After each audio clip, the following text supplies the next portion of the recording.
Welcome to the Zero Trust Journey podcast, created by cybersecurity practitioners for those walking the same path. We share real stories, hard lessons, and hard-won victories from the field, so you can sidestep the pitfalls and deliver the wins. Grab your coffee, tune out the buzzwords, and let's get into the real story right here on the Zero Trust Journey podcast. Welcome to the Zero Trust Journey podcast, where we talk about all things Zero Trust and adjacent. My name is Victor Monga. I am your host of the show today. With me, I have James Plouffe, Principal Analyst at Forrester. James' LinkedIn headline is, I cover Zero Trust. Well, perfect place to be here to talk about Zero Trust. James held key positions like Director of Tech and Product Marketing. But my team and I are really interested to know more about your role as technical consultant at Mr. Robot TV show. James, welcome to the show. It's great to be here. Thank you for having me. I mean, Mr. Robot is an interesting chapter in my kind of career history. It was a fun gig. It feels like the 15 minutes of fame that I've been trading on for entirely too long. It was not quit your day job money, but it was nice to finally see something going on in Hollywood where folks were invested in depicting technology like with some level of accuracy. And it was fun to be part of that. Did you meet any celebrities? What does that look like? So most of the time it was fairly unglamorous in that it was conference calls with the writer's room, who were folks working very hard to kind of break a story and figure out, what the beats were going to be. And of course, how hacking was going to fit into that. I did have the privilege of meeting Rami Malek one time on set. Nice. Which was super interesting because if you can remember his character in that show, sort of intense, sort of very introvert. Awkward. Yeah. Something he can turn on and off like a switch, actually. So when they called action, he was all business. And when they called cut, he was just goofing around, talking to people on the crew, like remembered the kids' names of people on the crew. So super interesting to see. That is interesting. Yeah, I wish I had that. I call myself extrovert on demand. So when I'm out there, I have to be extrovert, but primarily I'm introvert. I like being in my own space, in my own zone. If I am outside too much, I do need to come back to my corner. If you were to relive that, what was the one thing you'll say that I would probably do it differently for Mr. Robot?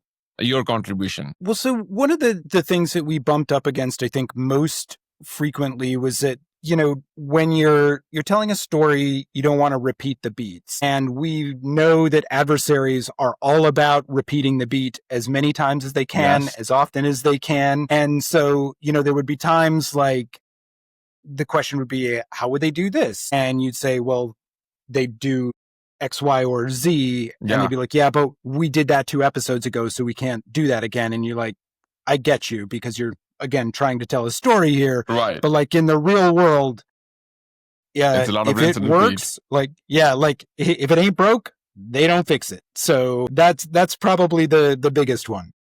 Roger that. Okay. Well, let's switch gears back to Zero Trust. So, James, I follow you on LinkedIn. I read your articles on Forrester as well. An article, Declaring Zero Trust Without Testing is a Lie. Bold statement, and I agree.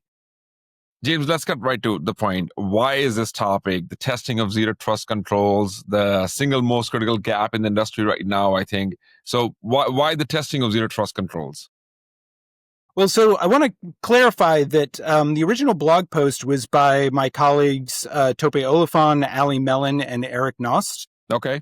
And so, but to your point, I do think they're really onto something with this for a couple of reasons, right? I think one of the things that I've observed in a lot of my client interactions is that there's a certain amount of zero trust fatigue. And so, folks are still very much invested in zero trust, but it's like, how do you measure progress? Mm-hmm. And so you get this sort of convenient marriage where you can take and kind of implement different zero trust practices, but, MITRE ATT&CK gives you a way to kind of express what the result of that is in the absence of an actual breach, right? Like it's pretty easy to say we did microsegmentation, and when this ransomware outbreak happened or almost happened, we were able to contain the blast radius to this area, but that's not really how you want to evaluate things, right? You want to know going into it exactly what you're doing. And so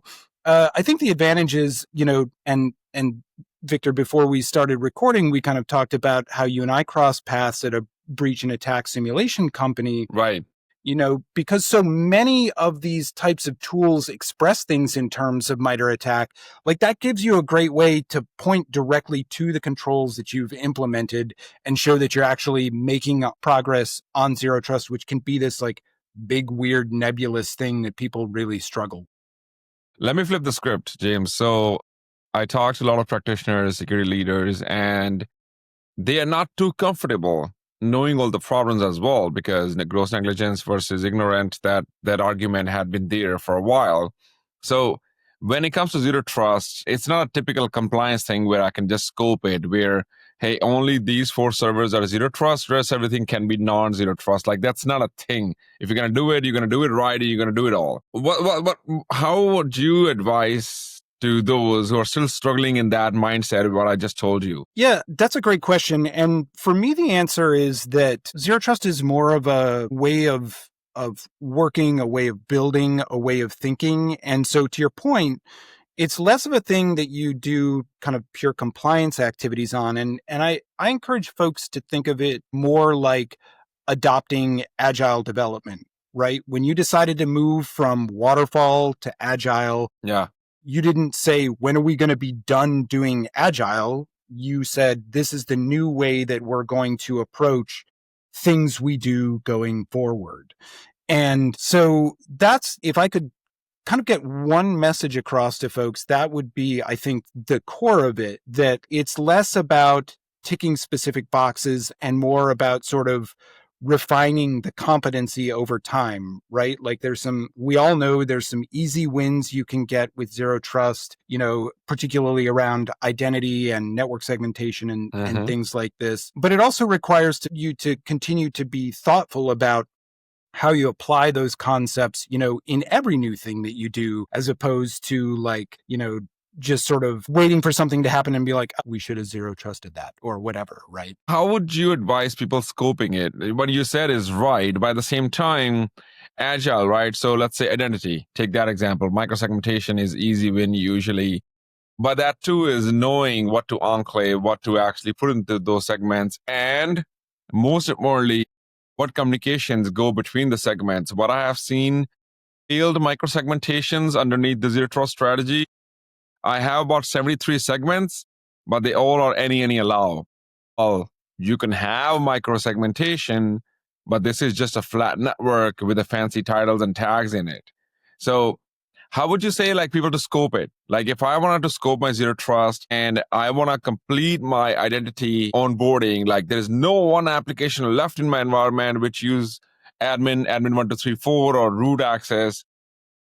Is that the too much in a way that nobody will actually bite or chew? Or is that something, as to your point, agile, like keep reiterating it? Yeah, I think that is the thing that, there are certain situations, and some of this really depends on the age of the company, right? If Sure. you are a company that's been in business for 20, 30, 50, 100 years, you're in a situation where you have a certain amount of technology debt that means implementing some of these things is going to turn out to be tricky. Yeah. So, vendors will be there to help you with some of that journey. And so basically, people will be the problem, right? Technology is not that much, actually. Vendors can help with technology migration. They're not going to put warm bodies and replace that 50 years of knowledge. Right. But it's one of those things that you have to seize opportunities when you have them, right? Like you have to shore things up as best you can with the resources that are available to you. And then as things change, take that opportunity to do a refresh. And so I'm going to go on a little bit of a hard left turn here, but stick with me for a minute with the analogy. I live in a super old house, and when I moved in, a lot of the wiring there was very archaic, and I won't bore you with the details of that, but it was one of those things that I was like, ooh, this is bad. And at some point, all of this needs to be replaced. But also because it's an old house, the walls are plaster and lath. And once you start cutting into plaster and lath, right? You're building a new one at that point. Exactly. And so what I chose to do instead was be like, look, we have a kitchen remodel that we're planning for next year. I know I'm going to be opening up this wall. This wall is going to create some opportunities for me to run wire from the service panel up to the second floor, which will let me start to replace some outlets in different places, right? And that, I think, is really the way to start thinking about zero trust. The first one is like, look for those easy wins, right? For a lot of systems, identity has been federated. And so, you can tie in things like MFA, like super quick, easy to do. And it probably works for, say, 85, 90% of your estate. Right. And then, you can start to think about ways that you might be able to sort of gate access to the remaining systems that don't support that with an eye toward when those systems get refreshed, right? Then we want to make sure that it supports these new capabilities. And it's like that with a lot of zero trust projects, frankly. And I think technology is there. There are a lot of compensating controls for that remainder of that 15%. It's the people and policies where a lot of organizations struggle. Like I can have a Windows 95. I can put a privileged access management. I can have that recorded. I can have that on a microsegmented so that like no exploit can just pass through. I can do all that technology-wise. But the person who's been managing that server from past 30, 40 years, now that person has to go through these 4 different hops instead of just RDP into it. That's where the real crux of the problem comes in, in my opinion, what I have heard and seen.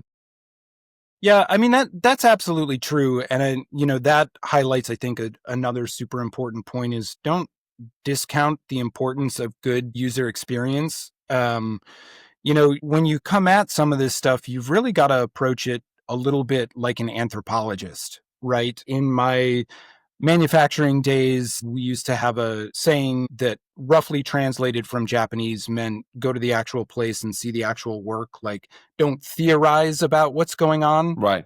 Like, so to your point about people being a potential issue, the way to resolve that is to make those stakeholders involved in the process. Like, we understand this is the way that this used to work, but we can't afford a breach. So we're taking these steps and, like just being very explicit about the motivation for things and also like understand people's way of working because, my experience has been that people generally are not trying to shirk security for shirking security's sake, right? But like everybody's got a job to do. Yeah. And so things that get in the way of getting the job done, like feel onerous, and so it's definitely something that as you're kind of doing these things, like think about real opportunities to reduce friction for people, because that's also possible with a lot of the modern technology too. Like things don't have to be hard.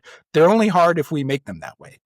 Funny story. So one of the projects I was working on, same problem. There was a Windows 95 server, very critical application to the business. And so we came up with the idea, no, this needs to be removed. This is a privileged access management with the microsegmentation, what I just said. But I sat down with the security manager and I said, hey, let's go talk to the department head and ask them, hey, what does this person actually needs? It's like they must have a laundry list, like especially someone who's been there for 30, 40 years. They need some things in the computer. They need something that can help to do their job faster. They must have opinions. I cannot believe a person who's been doing the same job for 30 years don't have opinions how to improve it. So department head said, here are the 3 things that this person really wants it. I said, give them all. One of them was standing desk. Second was to log in. They hated the long password. I said, let's implement hello for this person and facial recognition. They don't have to type a single keystroke anymore. And third was, I can't remember. But anyways, we gave them those things. And now we're like, okay, we do need your help with something that can jeopardize the company if we don't do it right. And you're the most critical person in between, and we need your help. And the person was more than happy to accommodate. So we looked at the incentives first, and then let's enroll with them in the process. Yeah, that's a story. That's a great example. And I mean, I think the other thing I would say about some of these is, don't let perfect be the enemy of good. So you mentioned microsegmentation, and this is another thing I hear in client interactions pretty regularly is that they can get some distance down the road in a microsegmentation project, and then they lose momentum or stall out, or they only sort of get to 40, 50% coverage and it's an issue. But, this is one of those things that some is better than none. And so, the other kind of way that I would coach folks is like, don't make these projects a moonshot. Yeah. That if you could do something as basic as, shutting off SMB access between Windows workstations, out on the floor, like that's going to be a huge W. Is it going to be the comprehensive microsegmentation policy that you aspire to? No, but it's got real benefits, right? And so there are kind of ways that you can also iterate on these things, right? Like the policy we're going to ship over this span of time is going to get us, we think, this far. Then we're going to continue to monitor additional policies and figure out how we can do this sort of non-disruptively while we still improve things. For sure. So I think there's a lot to be gained there as well. So validate this for me, James. I have gotten into arguments and almost hand fights with people who try to show speedometers of zero trust projects, because they'll start showing the board that, hey, we invest $10 million, we are the 50% of this project. If we put 20 million in next 3 years, we'll be at 80%. To me, you're setting yourself for failure 100%, because at the end of that 5 year, you're zero trust 100%. And that's it. Yeah. You have. Yeah.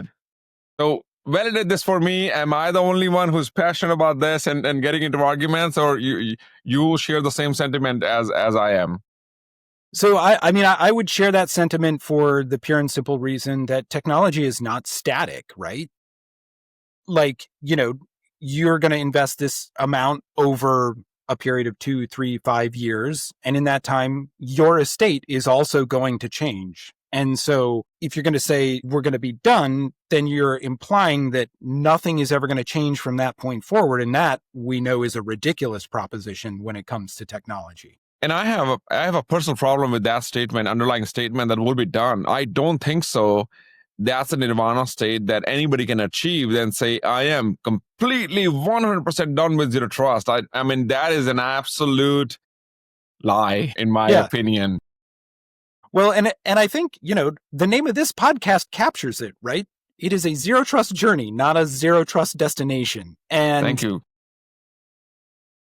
So I think you're completely right about that. And it's interesting too. I was looking back at some Forrester data, and we asked people about strategic priorities in our annual security survey. And there are a lot of things that people cite as being sort of important for their security strategy. But only 20% of people picked implement or improve a zero trust security strategy as one of their top 3 choices. And what's fascinating about that is because the sorts of things that they did prioritize, like, preventing and protecting against social engineering, or implementing comprehensive cloud security strategies, or just a whole litany of other things, are all strategies that zero trust can support. And so I guess, in addition to being a journey, the thing that I think most often is, like, zero trust is not an end unto itself. You're doing zero trust, hopefully, because you think that it will help you protect against the sort of risks that your organization is exposed to. And so that's sort of keep your eye on the prize and think about the ways that zero trust fits into stopping things like ransomware, or, protecting customer privacy, or, take your pick of all these other sort of competing priorities that you have to contend with. 100%. Yeah. James, as a researcher, I'm sure you hear this. If not, then again, validate this for me. The research advocates for shifting from an audit checklist to using the MITRE attack framework to create defensible proof. So let's talk about the practical how. For the CISO who runs an annual pen test, how do they operationalize the MITRE attack matrix to specifically surface zero trust coverage gaps? So we all have seen those pen tests quarterly, annually, biannually. We all use that to improve our defenses and look at where we missed something. Can that be used to see zero trust coverage? And what's the fundamental difference between an annual compliance audit or the continuous or autonomous conversation that we have? Yeah, so I think those questions are interesting because theoretically, if you've implemented some sort of aspect of zero trust meaningfully, what you get is the absence of a finding on your pen test report, right? And so one of the stories that I occasionally have heard variations of from different microsegmentation vendors is that they engaged a pen testing company or they engaged a red team company to like attack a specific corporate asset. And, because microsegmentation was deployed in a way that prevented the adversaries from gaining access, the result came back, well, you don't even appear to have this in your environment. And so, that's probably not the thing that folks are looking for to point to, hey, our zero trust strategy helped us accomplish that, but that's what you get, right? Like this did what we wanted in a penetration test or an attack scenario. People couldn't even find the flag, let alone capture it, which would be sort of the ideal outcome. It's hard to express that in report terms.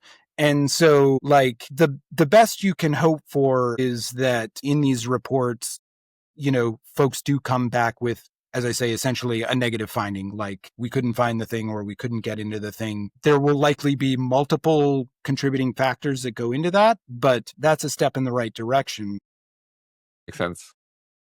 To go back to sort of your question about operationalizing MITRE ATT&CK, this might be another opportunity to bring Allie back on the podcast, because I know this is very near and dear to her. Or Tope for that matter as well. But it's an interesting one because, MITRE ATT&CK is a way that lets us sort of express things in common terms. And so I think it's useful in that regard because I think it helps us make sure that we're all talking about the same things, right? When you like common language. Right. That like that taxonomy is valuable. Now, what I would add to that, going to the question of periodic tests versus continuous, is I tend to bias toward more continuous testing simply because that's how adversaries are behaving now, right? Like the pace of these things means that if you do a pen test or red team exercise semi-annually, quarterly, in reality, that's probably not going to be enough just because adversaries are always out looking. And, there's data from like the Google Threat Analysis Group and Mandiant that they published looking kind of back at time to exploit. They've got a new report on that, or a relatively recent report rather. It's pretty interesting talking about just how short the time to exploit to get is. And so like you need more contemporaneous validation that your controls will protect you. The headlines reinforce that all the time. And I think something that I've been advocating is that definitely keep that budget for the pen test, annual pen test or quarterly pen test that you have. Start allocating that to your continuous security validation or autonomous security validation. That create those pieces, if you will, like for security or network security. I want these checks almost every week or almost real time if you can. If not, then endpoint, I want this. Cloud, I want this. Bring those pen testers back for the best thing that the humans can do, that the machines, the breach and attack simulation, if you will, that industry can do is hypothesis. Bring those pen testers back in the same room where you have your defenders and do hypothesis. Hey, what if CEO's laptop gets stolen? What's the next step? What happens? Or if our data center gets breached, if the cloud, this information get lost, like bring those and start tying into the IR. Because breach and attack simulation tools or these autonomous security testing and validation, they can't do that just yet because that's where the human intelligence comes in. Your corporation that would know where my IR, where my business planning, BRP, DRP, that comes in. Like all of that, that's when you bring the humans who are ethical hackers and talk about, well, this is what I would do. If I am the bad guy and coming after you, this is what I would do. And then start weaving into that. So have the continuous validation to give you the almost like a peace of mind, if you will.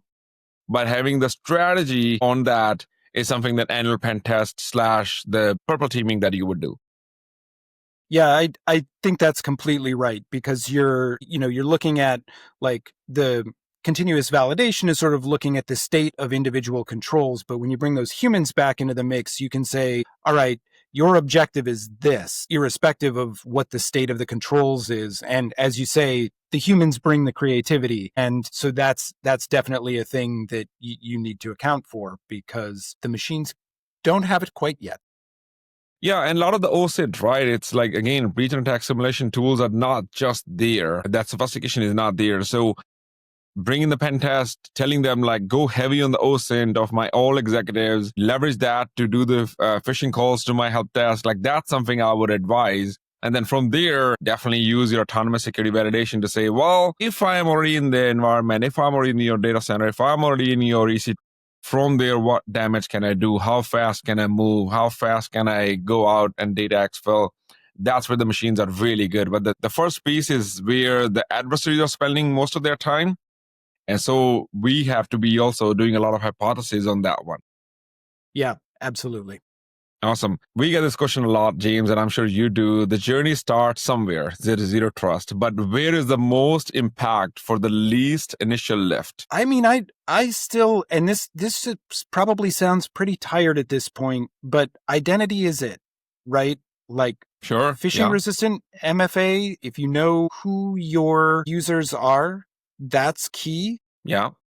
And then the other big piece of it, which organizations still struggle with, is asset visibility, right? Mm-hmm. Like, what do we even have out there? How are users logging in? I think the next big hurdle for folks, kind of looking forward, is how they're going to start to normalize policies across different enforcement points. Like, that's the thing that is coming up on the horizon to me, that like once you've sort of scored these easy wins I don't want to call them easy. I want to call them readily available wins, because they can be pretty big projects at times, but they pay big dividends. But once you sort of, get to that point, I still see organizations struggling to marry those two things together, right? Like, okay, now we know who's logging in, and we have strong user authentication and authorization.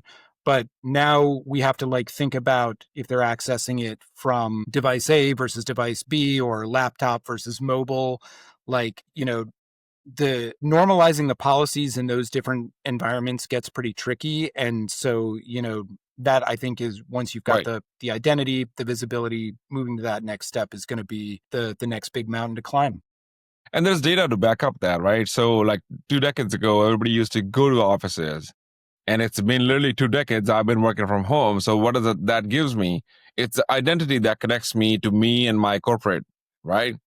2 decades ago, it was the network. And that's where I know the network guys, including myself, used to get a little bit kind of, well, you can't hide from network, because at the end of the day, the bad guy has to leave the environment. Well, not anymore. You don't own all the networks. You don't see all the networks.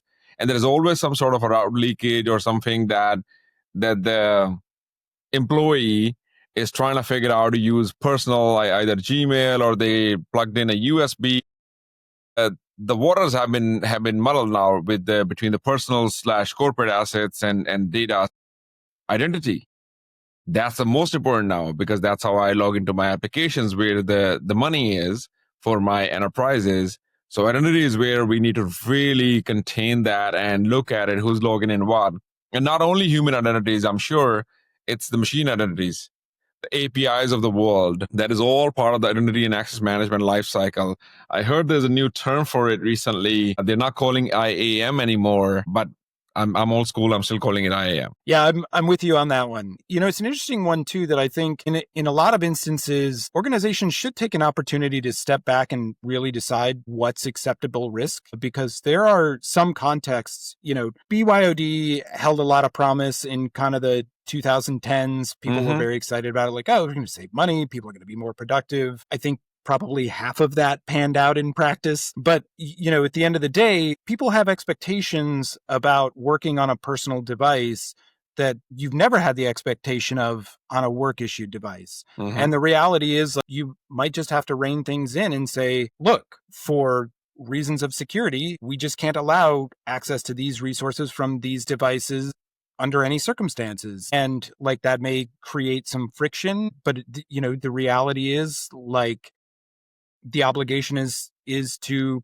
protect the enterprise resources and data. And so like I guess the old joke is they don't call it work for nothing. But, like Right. there are sometimes restrictions that you need to kind of revisit to make sure that your policy kind of aligns with, or your policy is being enforced in a meaningful way. And like you're cutting off some of those potential like loss or leakage factors. It's funny, as you were saying, I was having flashbacks because I worked for a company where the CIO around that time has said, hey, why do we issue laptops to all of the employees? If they bring their laptop, they'll get 500 stipend or something, and we can save a tons of money. All right. So the whole IT department, we work on a project where, okay, if you bring BYOD around 2015, 16, you could still work because then the VPN and all that was working. Then we realized that we don't control the device. We can push a whole lot of things that we could for corporate device, like machine certs and all the monitoring services, if you will. And because we don't own it. So we can't really violate you can get access to network and you can log in. Then the next part was, okay, let's give everybody VDI. So they get in RDP, and from there we can monitor, push the policies, Intune, all that stuff. All right. Then that was even more costly.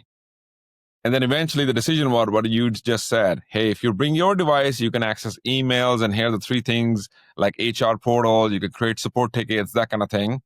If not, you need a corporate device to access mission critical applications. And that's where we settled on eventually. Yeah. Yeah. So I've lived the full cycle of what you were saying. And look, I think, there are ways to articulate that to end users too, because the reality is like, as the enterprise security team, you can go to folks and be like, look, in order to protect the organization's data, we would have to spy on you in a way that neither we nor you are comfortable with. So please take this device, which will let you do your job, and keep your personal life over on this other thing where we're not looking at it. And I think that's an easy way to position things as a win all around, especially like when you clarify, like, yes, it might seem convenient for you to use your personal device, but you won't like that for this, and this reason. And like, we don't like it for those reasons either. Right? Like, yeah. Usually when I'm explaining to end users that you don't know how lucky and privileged you are, because in order to make one phone call, I used to actually give away my cell phone, enter into a SCIF, then you would have to wait for a few minutes and then make a phone call and just say, I got the document, hang up, and then come out, check out your phone, then go upstairs. Like just for one sentence, you would have to do all of that. And these days, we like, at least from this side, we don't realize all of that. We feel so like privileged and we take things for granted. But there are reasons those controls exist, because you don't want to leak the information. Same in this world as well, right? So anyways, yeah, I when I'm explaining to end users the hurdles that you go through for a simple communicating the yes and no, they're like, yeah, that's overkill. Yeah, well, and I think that's a key point too, right? Like stakes in different environments are different, and we can all be cognizant of that. Clearly, if you were working in a SCIF, then the stakes were very high indeed, most likely. Yep. And, it's a different matter when, like it's me doing enterprise IT support for a manufacturing line, right? Like it's very essential to the business, but, the stakes kind of outside of that world are not as high, right? Right. Lives are not at stake. It's not the new codes are actually at stake. So yeah, no, totally, 100%. James, this has been an essential dose of, I think, reality for every security leader.